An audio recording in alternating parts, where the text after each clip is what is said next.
Maybe some of you have heard the famous quote from Mark Twain. Golf is a good walk, spoiled. For me, that's pretty standard.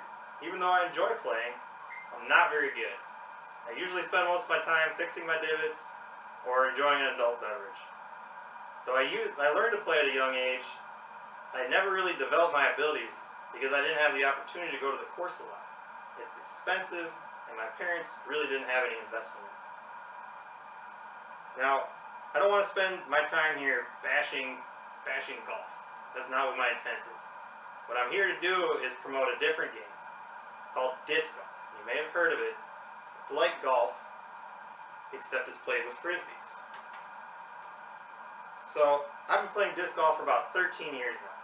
I started when I was a freshman in college, and I fell in love with it right away because of how casual and carefree and fun it was. You know, you're out in nature, you're spending time with your friends, socializing while playing a game.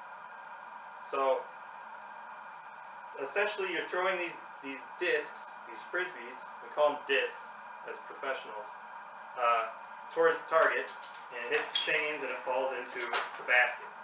There's drivers, which have kind of a thin rim, mid-ranges, a little bit thicker, and then there's putters, which are really rounded and designed to go slow and fall into your basket.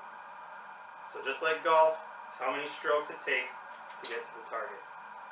Now the advantages of disc golf over regular golf are it's easier to learn and anyone can play regardless of age or physical skill. It's cheaper, usually free, doesn't require greens fees or dress code, and it's more earth friendly than ball golf. It doesn't require watering, lawn mowing, any of the maintenance that goes into a golf course. So for the purpose of this, I'm going to call it disc golf. It's also been called frawl for frisbee golf. Now, I'm not saying go sell our golf clubs and trade them in for frisbees. Golf is fun too, but it has its place, and there's limitations to the sport. According to Golf Week, the average round of golf costs $40 at a public course. Private courses are even more expensive. Try fitting that into a busy schedule, especially if you're a parent or a caretaker for somebody.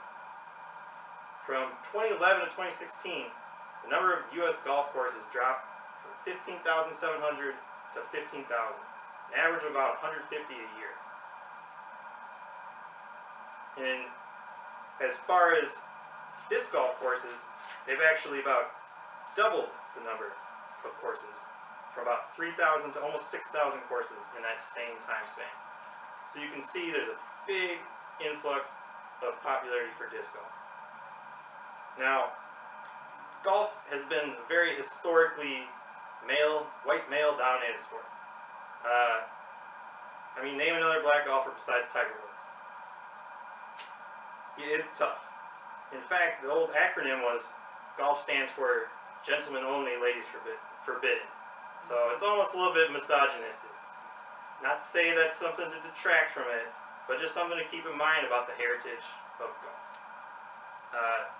Ball golf takes about 6 to 7 times as much space as a disc golf course would. And building the course requires clear-cutting entire fields of trees to make space.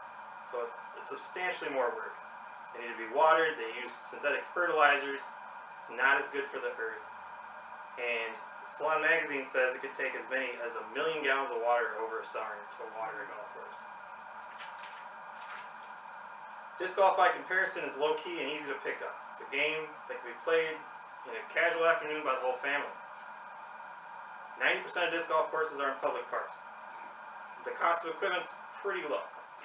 A frisbee, a disc, costs about $10 on the lower end, and maybe as much as $20. But if you compare that to the cost of a set of clubs and the cost of the fees every time you want to go regular golfing, it pales in comparison.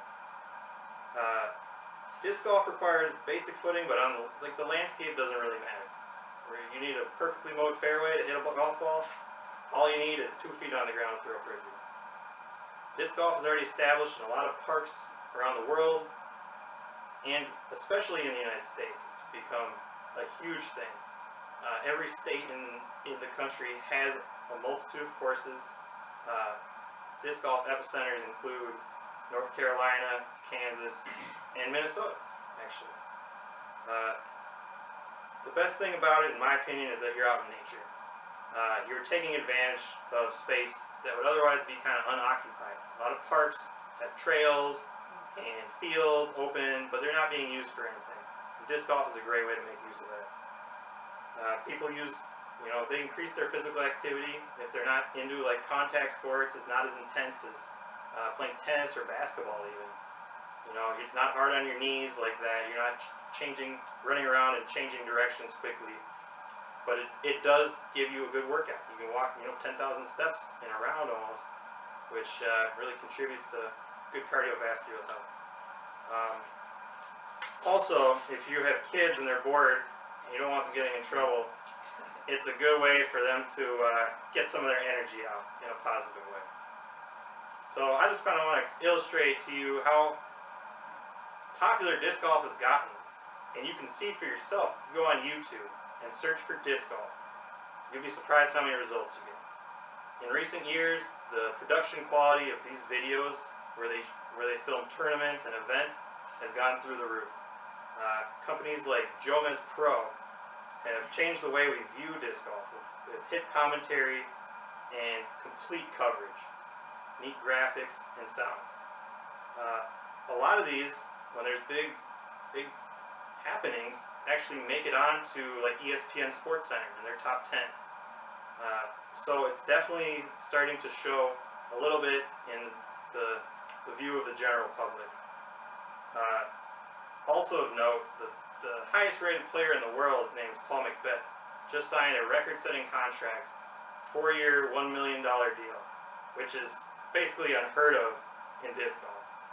But it really shows how much investment the manufacturers and the people that love disc golf are making in this sport. If disc golf continues to grow in popularity, there will be even more entertainment value, better products, more courses, happier and healthier players. So I'm going to continue to recommend disc golf to everyone I meet, because I think it's something that anyone can do and have fun in a positive way. So there's a book, The Definitive Guide to Disc Golf, and it has a contrary point to Mr. Twain's statement in that disc golf is a good walk defined. So what that means is you can be outside, you can socialize, you can make the most of your day while performing this activity. So disc golf is superior to regular golf because it's cheaper to get started, it's faster to learn, and most of us have thrown a frisbee before. Anyone can play, age is not a factor, it's more environmentally friendly, and being outside really gives you a chance to enjoy what you're doing. I hope you give it a try and see how enjoyable it can be. Thanks.